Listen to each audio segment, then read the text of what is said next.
G'day everyone. Well, this is not your average GGR live session. This is going to be a simple run through of Kevin Farebrother's Tradewind 35. It's currently up for sale and there's quite a bit of interest, and I thought the easiest way to explain this boat was to do a live walkthrough, and then we'll put it up on YouTube later on as well.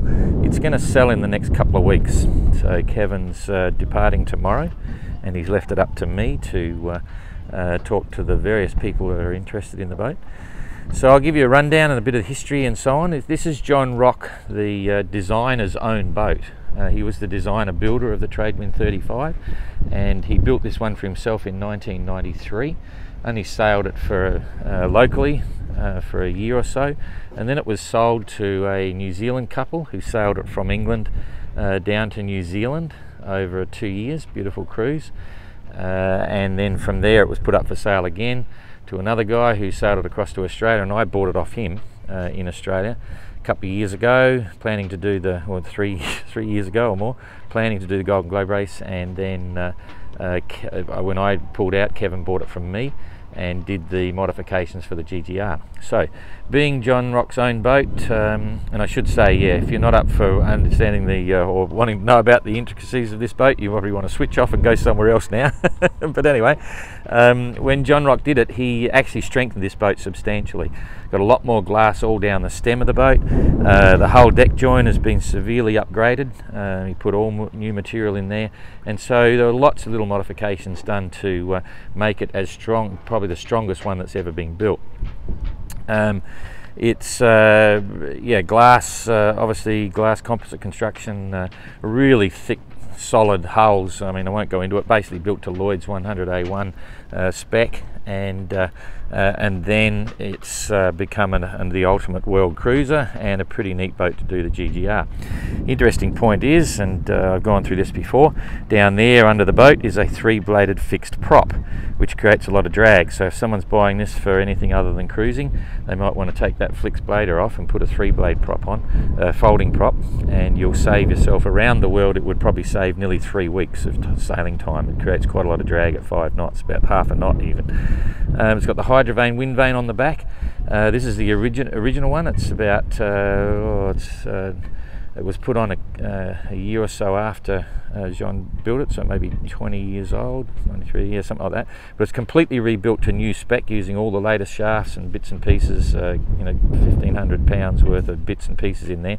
And so hydrovane coiled as good as new, and it is. It's got all the extra spares kits and bits and pieces. It's only sailed from Les Sables alone to here, so it's ready to go. The mast and rigging, it's a fantastic mast. It's well engineered. I looked all over this before I bought the boat, and there was not a lot that I wanted to change about it, but it's now been completely re-rigged with all standing rigging, running rigging. It's gone upgraded to diform rigging, all new rigging screws, all the rest of it. All the chain plates have been checked and you know, re-specified, reset up, so that's okay. There's a bowsprit on here. This was the original concept and one of the beauties of this particular boat. When I bought it originally, it only had the stem forestay, that one there, and it had the staysail forestay, this one here, both with furling gears on it. But some of the boats were actually built with bowsprits, and as soon as you put a bowsprit on, this one here, you're able to run with your number 1 genoa on the outer, put your number 2 genoa here, and running your normal staysails back there. That allows you to do something that none of the rustlers can do, for instance, and that's run with twin head sails, but they're both on furlers, so you can actually boom out the windward sail and have the opposite just running free, and you've got total control if you're powering downwind, and it is a very powerful rig in that scenario. So but anyway, all on furling gears. They're all new sails basically. There were 7 brand new sails. It's a mainsail, staysail, the number 1 and number 2, plus another 2 sails that fit either furler, you know, like a heavy and a light of each version. And then the original sails that were with the boat were basically new. They'd only sailed about 4,000 miles, built in New Zealand. So there's a backup mainsail, there's another number 1 genoa, number 2, and a staysail, and also 1 MPS. He doesn't have a lot of spinnakers, but there's 1 multi-purpose spinnaker there. So sails are all in great condition, and most have only done the voyage from Les Sables alone to here. The other modifications that were done is all of the mainsail handling gear has now been brought back to the cockpit. So you'll see there your luff leech lines of all the reefs go back to the cockpit. You've got 2 winches, port and starboard, under the dodger there, so you don't have to leave the cockpit to reef the main, which is another big safety factor and the only way to go, in my opinion, because you don't have to leave the cockpit unless you really want to. That means everything can be done back here. All of your furling is coming back here. They've got all the control lines along the deck. You've got jammers down there, and your return blocks are all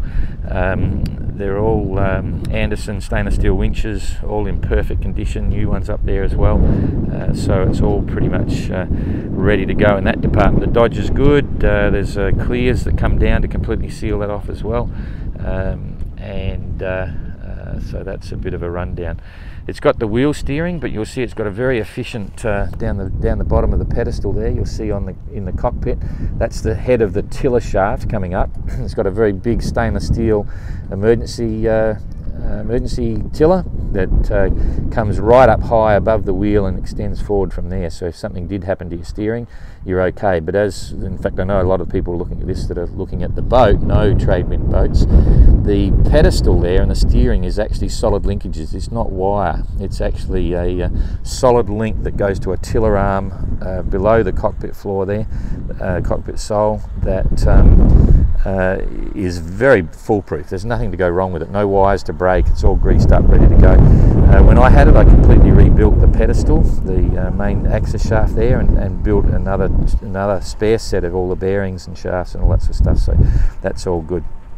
It's got a Cestral Major compass under the lid, a very big secure compass, which is quite good. And then I think I'll jump on board now and just give you a rundown of some of the things that are on here for the GGR. The boat is in full GGR trim.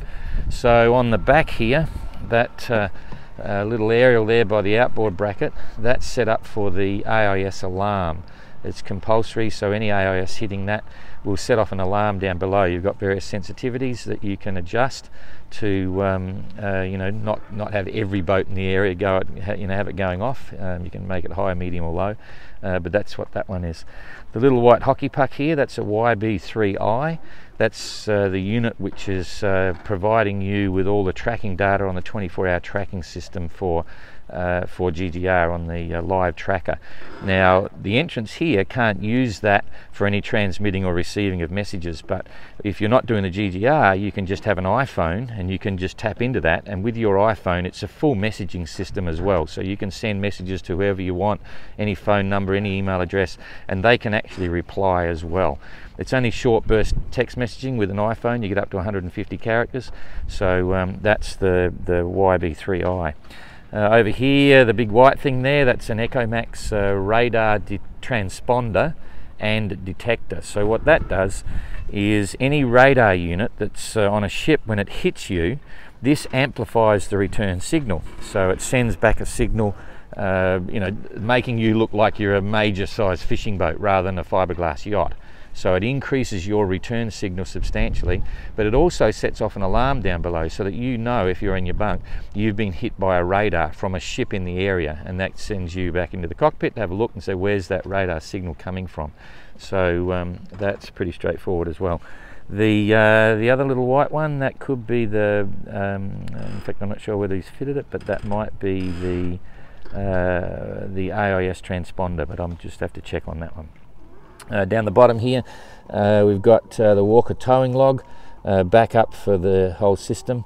That's a towing trailing log that gives you your distance run, and it winds around like a clock basically. You've got one doing tenths of a mile, the other one collecting every mile. So very reliable, very accurate, and pretty simple. There's spares on board for that and so on. The boat had an original unit for echo sounder and log.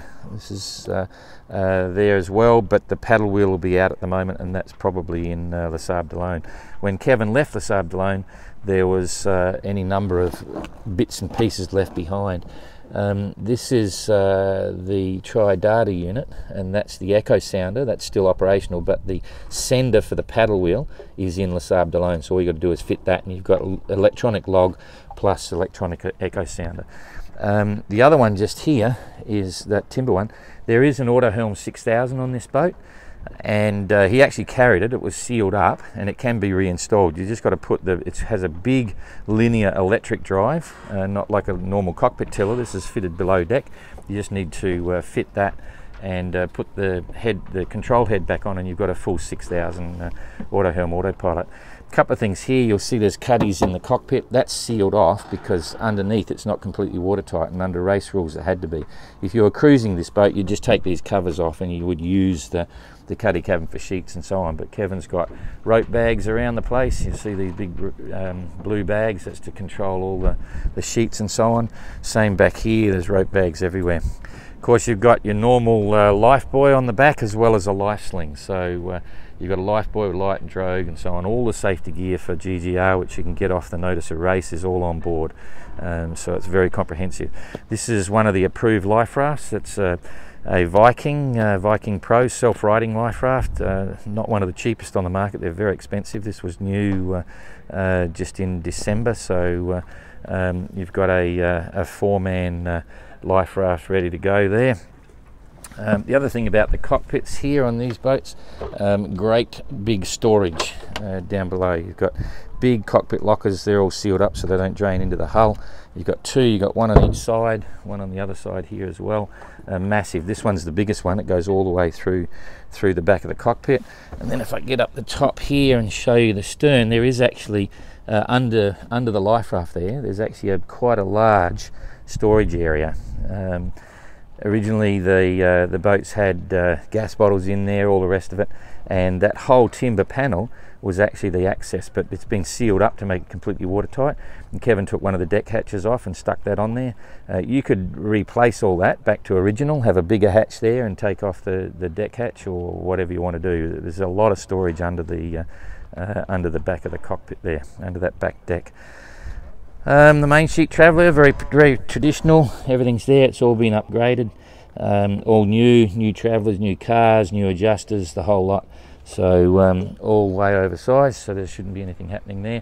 And you can see under here, that's how all the halyards and everything come through, and gives you everything you need from the cockpit. They can stand here and manage everything. Looking through the Dodger in the extreme Southern Ocean, of course, you can actually fold this Dodger down if you wanted to. There's a couple of sets of storm boards. There's the acrylic one here, or it could be polycarbonate. So that gives you an idea to let the light in. And there's all the timber set of storm boards as well. You can lock from inside outside. It's a very traditional sliding companionway. And that's it. I'll just stay on deck here and just walk around and show you some bits. It's got solar panels. It's got all the mandatory solar panels. There's 3 of them already fitted out, 4 of them fitted outside, 2 down the centre and 1 each side, and there's another big one up forward in the forecastle that's not actually installed yet. You can do that and bring it out. So plenty of solar panels to keep it going. All of the gear here going back to the cockpit, got very good Venturis. The ventilation on the GGR boats is really interesting. I wouldn't sail without ventilators, but there you go. Most of them took them off and sealed them up.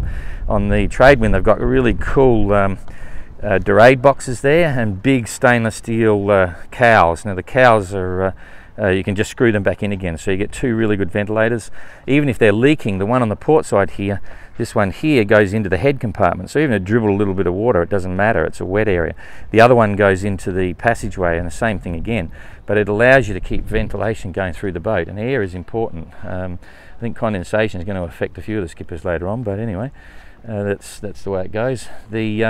This is the hatch into the head compartment. You've got another saloon hatch on the starboard side there. The one on the port side is actually been removed. That's the one Kevin put down on the back of the boat, so it could be replaced. They're Goya hatches, best in the world, guaranteed not to leak if you install them correctly, and I used to sell them for like 20 years. They're fantastic hatches. You can get all the spare parts for them, so you know, they're solid cast aluminium hatches, very strong. Got the furling gears. That orange plate is the anchor winch. The anchor winch is on board. Just need to install it, take that plate off and put it back on board again and go from there. So the spinnaker poles are set up. There's one stored actually on the mast, which has its own own track, sliding track system, all in really good nick.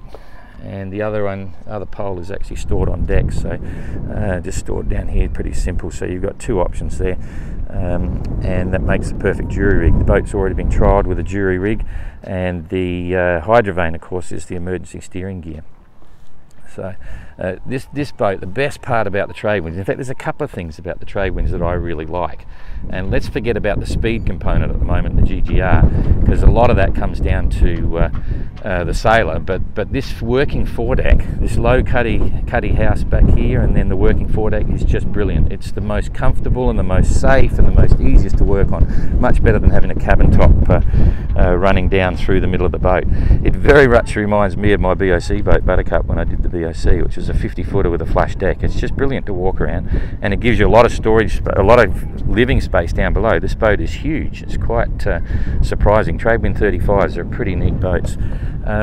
Just some interesting points about this rig, and I'll just use this as an example.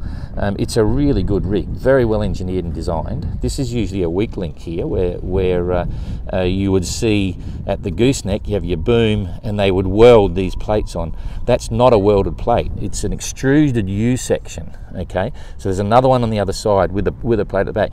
That U section is then welded to the front of the boom here, so there's no fatiguing on cracking of a plate moving and wobbling. It's a well engineered thing, and that's just one example. You know, I went all over this rig when I bought the boat, and thinking that I'd have to replace it. In the end I thought, hang on, this is good enough to go around the world. So it is a really well engineered rig, and I'd be confident it'll go there. Right now, one of the problems is, and you won't be able to see this, but when they tuned the rig, yeah, you can't see it, when they tuned the rig in Les Sables alone before the boat left, it was done wrong, basically. The mast currently has an S-bend in it, you know, which is compression. So the caps have been strapped down too tight. It needs to be all slackened off and retuned. It is the most basic of tuning that you could ever have with a single spreaded rig. And if you don't believe me, just Google tune single spreader rig, and you've got a how to do it process, 1, 2, 3, 4, 5. It's really basic, but this was completely stuffed up. It's got an S-bend in the rig, and it was strapped down way too tight. And even now, if like this cap shroud is just bar tight, and even this is the rear lower on the starboard side, it is bar tight, and anyone that's got a single spreader rig will know that you always leave your rear lowers quite loose, so that the mast, as the wind picks up, it can move forward a little bit.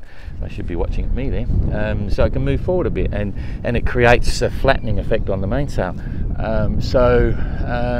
You know, whoever did this didn't do it right, and it's very simple to fix. So it's a very strong, solid rig that just needs a bit of TLC.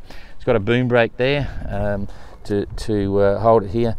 Interestingly, I didn't notice this one before, but it's okay. That one will work. It's not a problem at the moment. The pin's just a bit out because I wouldn't use that one. It's too small.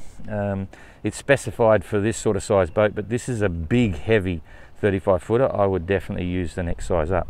I sold boom brakes again for 20 years, and I would think that one's too small. The line here is also a little bit too small. I would definitely get rid of that, but that's just a personal opinion. Someone else could sail this boat around the world 3 times and never worry about it.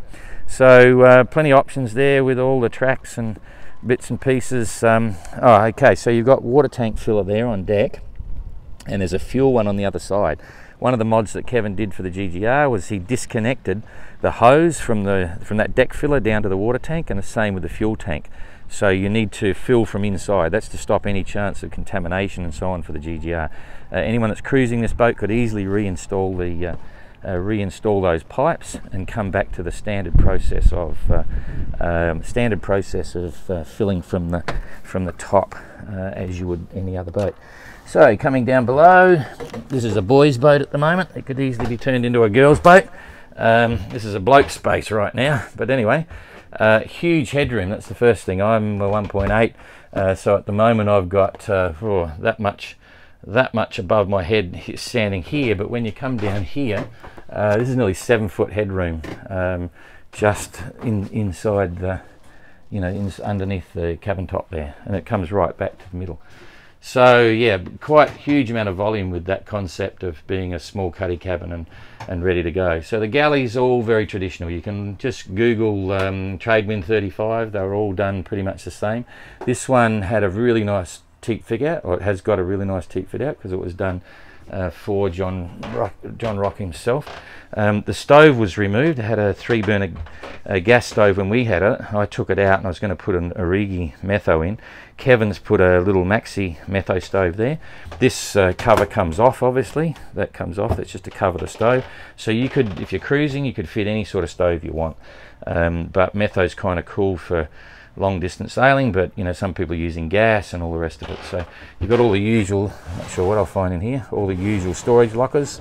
And the good news is all of this stuff stays on board. So you've got 9 months of food on board. There's a couple of big fire extinguishers. You've got all sorts of storage in the back here that you can get to as well. It did have an electric fridge down here, but under the rules, we had to take that out because we didn't allow any electronics. But you could easily reinstall an electronic fridge there. It had power, you know, like pressure water system, but I think Kevin took that out. It's got a foot pump down there, so you can just use the Gusher Galley foot pump as normal, and you could easily reinstall the 12-volt pressure pump for the water. But the risk around the world is you have that, something might switch on and you'll dump all your water without knowing it. Lots of different storage there. Well, here's an overview of the chart table area, if I can get that back here. So pretty traditional setup. Under the seat you've got your battery storage, all new batteries, 3 batteries, big ones, AGMs, lifting chart table there that you can get to all your charts. All the charts around the world are here. It's completely ready in GGR trims, so you've got all the various VHF radios, Aviation 1, Marine 1, handheld GPS backup. These are the YB3 trackers. These are the ones that all the entrants are doing their texting on. It's a generic type keypad. You've only got literally 5 buttons, so you have to use that and the little screen here to get the messages going. It has a panic button. It's got its own internal batteries. You power it up with a USB or a cigarette lighter. It's completely waterproof, military grade spec, all that sort of stuff. These are the professional versions, so and they've been modified for the GGR, but you can actually open them up again. They've been modified so that the entrants can't give you new addresses, so they can't send messages to anyone else except for their manager and to GGR Race Control. Now they can't receive any messages on this, right, at the moment, because it is modified, except for us. They can receive messages from us, that's it. Their managers can't send them messages, no one at all. It's just us. So but anyway, that can be modified back to original as well. It's got all the usual charging regulators. That's an ICOM M710 HF radio there. This is a single sideband radio with automatic antenna tuner unit. You've got the handset there for your communications back and forwards, and that's it. So up here, that's your AIS alarm, okay, and that's your Echo Max alarm. This one down here for the radar alarm. Another VHF there, and in here it's actually the direction finder. This is actually the radio direction finder and backup receiver. So there's a radio direction finder there and a receiver for weather reports and time signals and so on. You can get access to all of the electricals through the back here. Just get that out of there. You've got all of that in there. Everything's all pretty tidy. So yeah, I just got to get that in there. All pretty tidy except for the ropes hanging down. So I'll leave that there. And then the bunks here, you've got 2 settee berths, all right, port and starboard, and there is a really beautiful teak drop-down table that goes on the floor there. That just bolts onto the floor, and it's currently in Les Sables d'Olonne as well. There's a lot of stuff for the boat that's in Les Sables d'Olonne. There are actually beaching legs here. They're massive ones. They're like 2,000 pounds worth of beaching legs that screw into the side of the boat. So if you were to, you know, have the boat on the hard stand, you can just bolt them on the side and you don't have to hire cradles, or if you're drying the boat out, you can use them as well. Huge storage areas in the back here, massive lockers everywhere full of all sorts of stuff. All the tools are going with the boat. It's literally a step off the boat and go away. So whoever buys the boat has got everything you possibly need, plus plenty of food. There's more food there, but these lockers are good because it stops everything getting thrown around, and they kind of look good. So then at the head of this one, you've got a little console there, storage. You've got your cassette player. This is all for, well, you've got books. You can, when we had the boat, that was where you put all your cutlery and bits and pieces. All your navigation manuals are here. Boat's got a sextant on board. It's got all the charts, all the time, all the tables, you know, like your sight reduction tables. Everything is on the boat. And if you were planning that's Jimmy Cornell's Ocean Atlas, that's on the boat, gives you all your latest ones. That was presented to Kevin by Jimmy, and so on. If you're talking about this one for cruising, many of the Tradewind 35s put another bunk up here. They just have a pipe cot that sits on. It's just a tube pole and so on, just drops in, so you can actually sleep 2 people here. You can put one at the top, one underneath, and you can do something similar on this side, although I wouldn't. You know, if you had 3 sea berths here in the saloon, that's great. The backrest upholstery is all in the Sables alone, once again, so all of the backrest upholstery is there, and go from there. This barometer had an accident, so it's got the clock there, but that barometer's gone, and Kevin's been using this little backup one here to keep it going, so that's all pretty cool. Up forward, this is a really nice layout. In fact, I lived on the boat for a few months, and actually this is a beautiful big double bed up here, really nicely lined, lots of storage all around the place, and it's very comfortable at the moment. Just a lot of storage. There's the chart index there, all the bits, all the cockpit cushions are there. There's cockpit cushions for the whole lot. Sails, and again the upholstery is not here. There's all spare parts and ropes and bits and pieces. All the upholstery for this is all in the Sables alone as well. There's a collision bulkhead up forward there, so that's the collision bulkhead. It's all been glassed in, checked out, the whole bit, and there's an inspection hatch there as well. That's all the GGR race rules. There's your spare solar panels in there, and if you're into milk, there's a whole truckload of milk here, so milk and metho, you're all ready to go, packed and done. There's one chap that's looking to do, they're very interested in this boat, wants to be the first Belgian to sail solo around the world, and he could literally leave within a week. Although if you are listening, I can't respond to your email. You need to send an email to Don at Golden Globe Race, because I got your messages, but I can't get back to you for some reason. So get back to me, and maybe you'll be underway in a few weeks. So then this whole side here, there's some really good furniture up here if you're into cruising. You know, there's nice little desk down, little side bit, and this is the infill here for the double bed and so on. You've got huge amount of storage underneath there, underneath the double bunk. It's hard to describe at the moment, but this is a working boat and on its way around the world, or it was. You've got really, I mean, there's a couple of interesting things here. Just you look at these deck plates here, they're all trimmed off with beautiful timber and all the rest of it. That's the bilge. Down there, it's all basically dry. This is a dry boat. That's the mast step in there. But there's great traditional shipwright work on this boat. It's not like not that I'm being denigrated anything, but it's not like a Beneteau or a Bavaria or anything like this. This was British craftsmanship. Not that there's anything wrong with Beneteau or Bavaria, right? But this is built differently. In fact, you can still buy these brand new. If you wanted a brand new one of these, you need about 320,000 euros. So you can get a brand new one. They're still building them in Europe, but yeah, it's about 320,000 euros, something like that.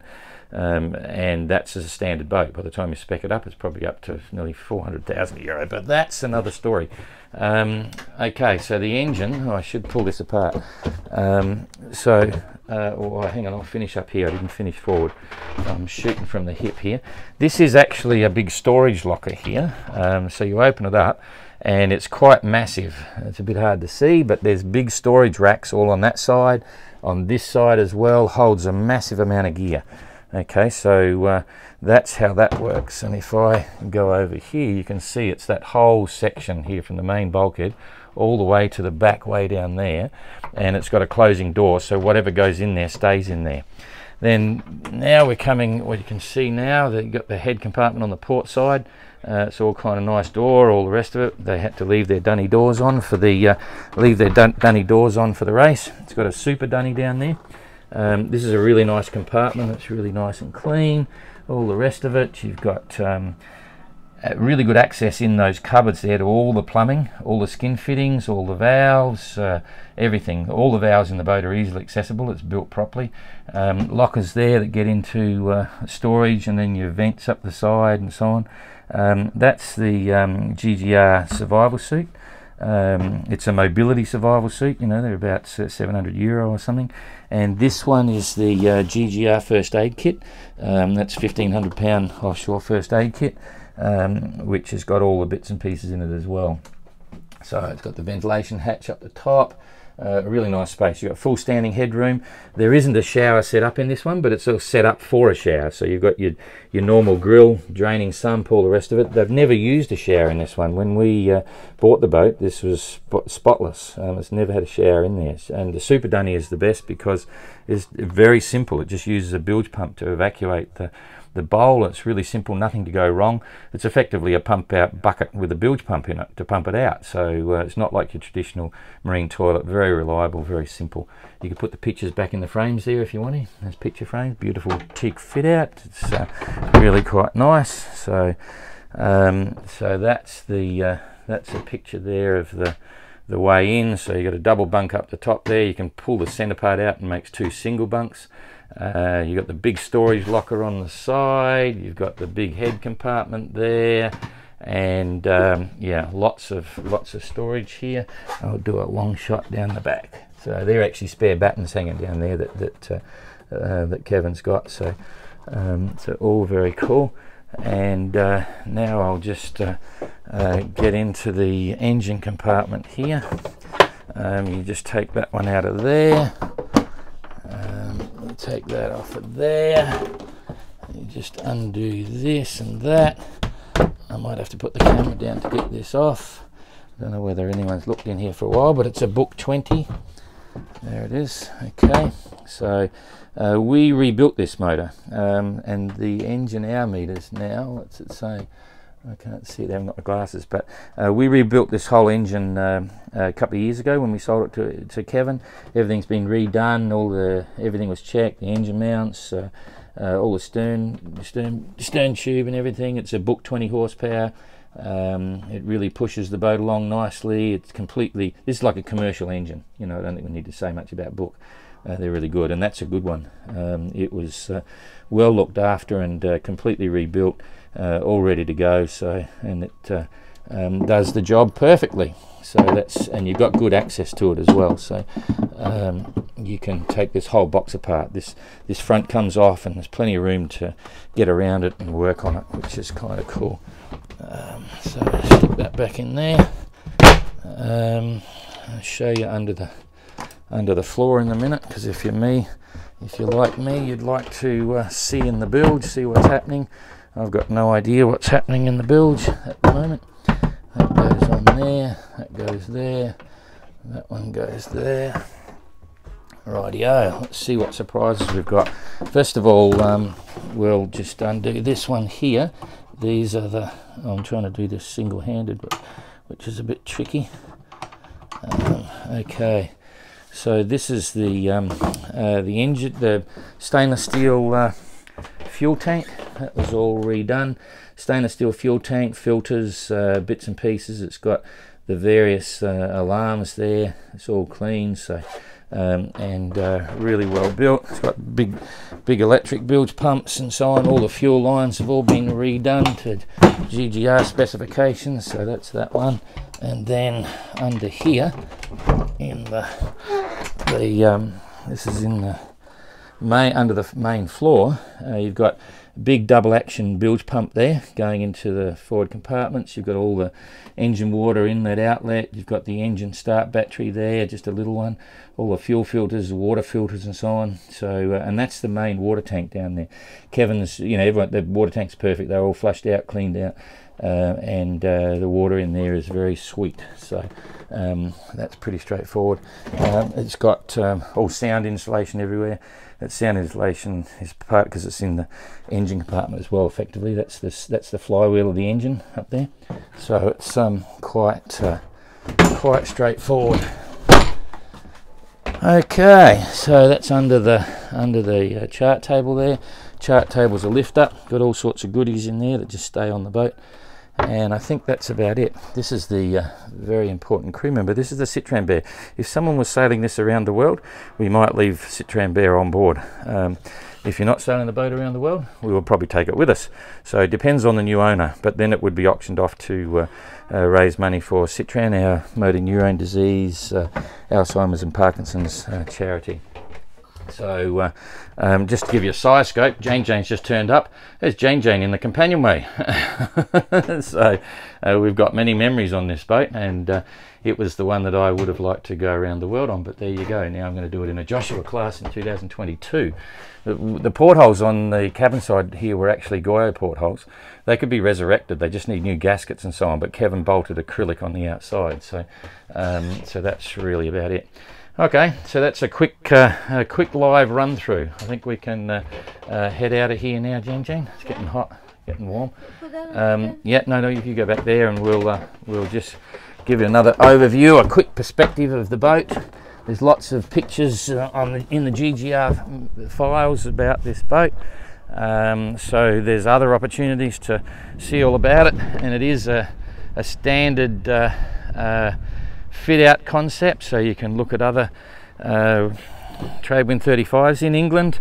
Tradewind 35s are selling for anywhere between 35,000 for a very basic one with nothing on it to name your price, 120,000 pounds or whatever. So and this boat actually owes Kevin 90 to 100,000 euro. By the time he bought the boat, set it up, did all the bits and pieces. It's going to sell in the next 2 weeks, so it'll be cash offers only. The way it works is we won't say yes or no to any offer unless it's ridiculous, then we'll say no. But if it's a half serious offer, before we accept anything, you provide a 10% deposit, and if we accept the offer, this deposit is secured. In other words, you lose your deposit straight away, and you'll have terms to pay the rest of the money, within a few weeks, sort of thing. That'll be negotiated, and it's as is, where is, no guarantees on suitability for anything, but I've got to tell you, it's a nice bolt. So thanks for that. Hope you enjoyed the quick tour, and we'll get back to work. See you later.